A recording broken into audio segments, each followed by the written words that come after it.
Students, we are going to start chapter number 20, that is electrochemistry of your A2 level course. And before starting the chapter, we are going to revise the redox reactions.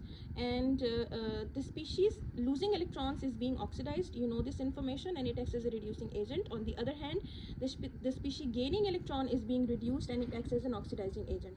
Let's see some examples. Now, like in these three examples, you're going to determine which one is the oxidizing agent and which one is reducing agent. Now here you see in copper chloride, this is in the positive 2 state.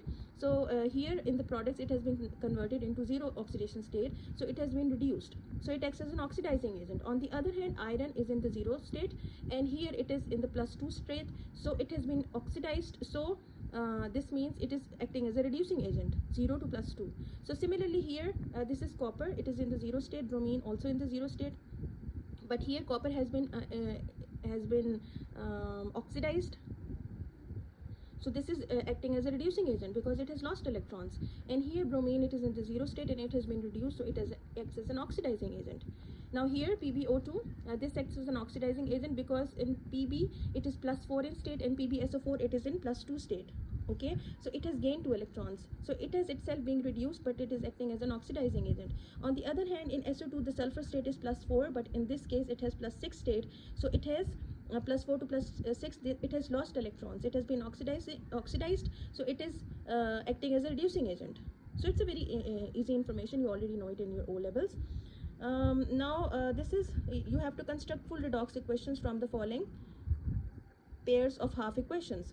Now what you have to do is you just have to multiply this equation with 2, because you have to balance the electrons, as there are 2 electrons here, so you have to balance the whole equation with 2. And in this way you're going to write the equation, which it's a very easy one. You're going to do it on your own. I'm just telling you a simple idea, giving you a simple idea that here also it has 2 electrons, so you have to multiply this equation with 2, and you just have to cancel out whatever is being cancelled out, and then you have to rewrite the equation again. And here in this case there are 5 electrons here, so you have to multiply this equation with 5 and then rewrite the equation by cancelling out the spectator ions or the same ions.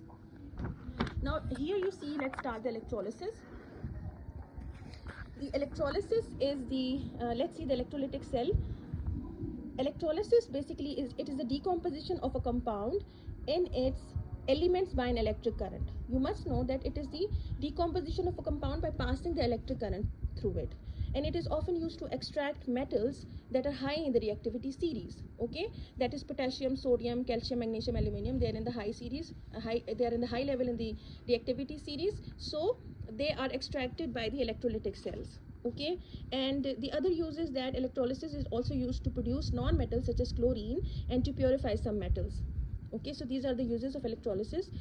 Electrolysis generally is carried out in electrolytic cell. This is an electrolytic cell, and this is the positive electrode. You know it very well. This is anode, this is cathode, and this is the direct power supply. Okay, students, this is electrolytic cell, and in electrolyte, the electrolyte is the compound that is decomposed. It is either a molten ionic compound or a concentrated aqueous solution of ions, whether it is in the aqueous form or it is in the molten form. And the question related to this is that why does an ionic compound have to be molten to undergo electrolysis? Conduction is due to movement of ions. Ions must be able to move to electrodes before electrolysis occurs. So that's why they should be in the molten form or in the aqueous form. This is the reason. And the electrodes are rods made from either carbon, that is graphite, or metal, which conduct electricity to and from the electrolyte. The anode is the positive electrode and the cathode is the negative electrode, and the power supply must be direct current.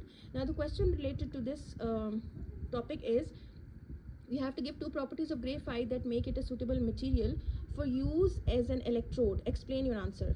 Okay, now graphite is used. Why graphite is used? Because first point is it has delocalized electrons that moves through layers of graphite. Okay, the second point that graphite is being used is as an electrode is that it has high melting point. It does not melt at high temperature, and this is because of the giant molecular structure of strong covalent bonds. So that is why graphite is being used in the electrolysis as electrodes. Now let's see redox reactions in electrolysis. During electrolysis, the positive ions that are cations move to the cathode, and when they reach the cathode, they gain electrons from the cathode. For example, copper +2, it gains electrons and gets and becomes copper metal, and hydrogen ions, it also gains electrons and gets and converted into hydrogen gas. So this is occurring on the cathode. So gain of electrons is reduction. You can remember that reduction occurs at cathode by red cat. At cathode reduction occurs, and obviously on the contrary the anode oxidation occurs. So reduction occurs at cathode, and on anode oxidation occurs. Okay, so if metal atoms are formed, they may be deposited as a layer of metal on the cathode. Alternatively, they may form a molten layer in the cell. If hydrogen gas is formed, it bubbles off. Now let's see the negative ions. Anions, they move towards the anode, which is the positive cathode. You know that positive and negative, they opposite attracts. When they reach the anode, they lose electrons to the anode. For example, this is the chloride ions. They will become chlorine gas, and 2 electrons are being lost. And this is hydroxide ions, and in this case 4 electrons are lost in water molecule, and oxygen gas is being produced. Now loss of electrons is oxidation. Oxidation always occurs at the anode. Let's take the example zinc chloride. Electrolysis is a redox reaction. Obviously at the one electrode, oxidation is taking place, at the other the reduction is taking place, so it is a redox reaction. For example, when molten zinc chloride is electrolyzed, the electrodes reactions are: the zinc is the positive ion, it will move towards cathode; the chloride is the negative ion, it will move towards the anode, and this is the reaction. On the cathode, the reduction is occurring, and on anode oxidation is occurring.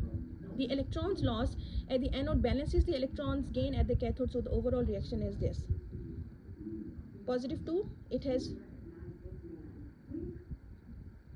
this is a positive 2 and it has gained electron. Okay, this is the negative 2, so it has lost electron. So reduction and oxidation are taking place simultaneously. Now let's see the example. Explain why cations move towards the anode during electrolysis. Because opposite charges attract. Okay, opposite charges, they attract. And when lead iodide is electrolyzed, the following reaction occurs. Okay, lead positive 2 takes 2 electron, and that becomes Pb, lead metal. And iodide ions, it gains 2 electrons, sorry, it loses 2 electrons, and it then vaporizes as an iodine gas. So which of these equations describe the reaction at the cathode? Explain your answer. Lead ions reduced because electrons are gained, and reduction at cathode. Okay, again I'm telling you that reduction occurs at cathode, and lead ions are being reduced. Okay, and iodide ions, they are being oxidized. Okay, so which of these equations describe the reaction at the cathode? Okay, we have done it. What is the oxidation number of each iodide ion in the reaction? It is 2 iodide ions. It becomes iodine. The 0 state plus 2 electron. But it's this question is about each iodide ion. So it is for one iodide ion. So it changes from -1 to 0. So the change is the +1. Okay, so it changes the +1. It changes from -1 to 0 for each iodide ion. Okay.